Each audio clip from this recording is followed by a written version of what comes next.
Well, hello, God help me. I'm Morgan Delaney, your author of dark, strange, and fantastic fiction, also professional boogeyman. Himself will be here in a couple of minutes, but we should have time for a quick story first. This one is about the power of imagination. It's called Iceland's in Trouble, and So Am I. Where do we go when we sleep? Molly asked me while fussing with Lady Princess Rabbit's dress. Nowhere. I snapped the book of bedtime stories closed.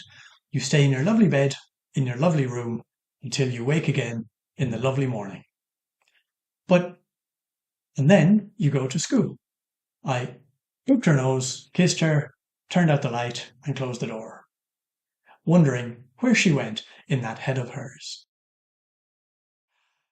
I went to Iceland, she said the next morning as she crunched her breakfast cereal, and I gulped down coffee.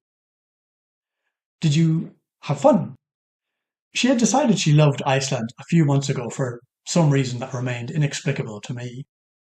No, she said, they're in trouble and I have to help them.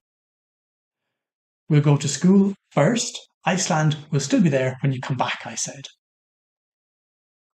At work, everybody talked about what had happened to Iceland last night. I hadn't heard.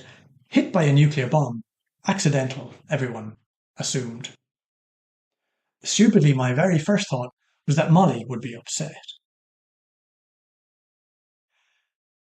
After work, I waited in the car outside school to pick her up. I thought we'd go for an ice cream on the way home, for me to break it to her gently.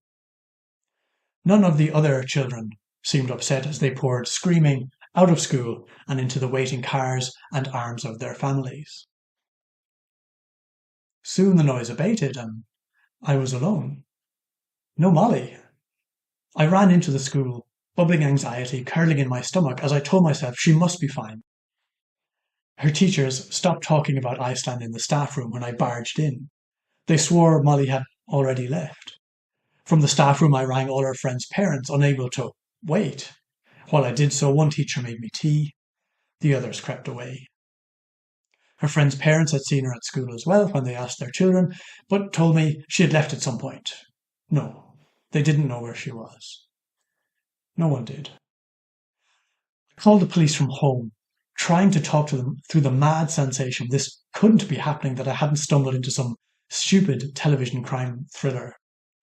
When the police asked if I knew where she might have gone, I said no. How could I tell them she must have gone to Iceland?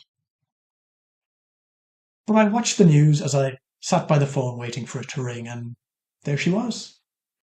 Some drone flying low over the devastated landscape, hoovering up the images of the burned victims. And Molly standing there, clenching her fists as she wondered how to help. I made her bed and crawled into it. Let me dream of Iceland, I prayed. As I started to doze, one of my last rational thoughts was that I seemed to be moving. The other was that I didn't know the way back. All right, good night. Sleep tight. Don't look in the wardrobe if you don't want a fright. Hello? Is there somebody in there?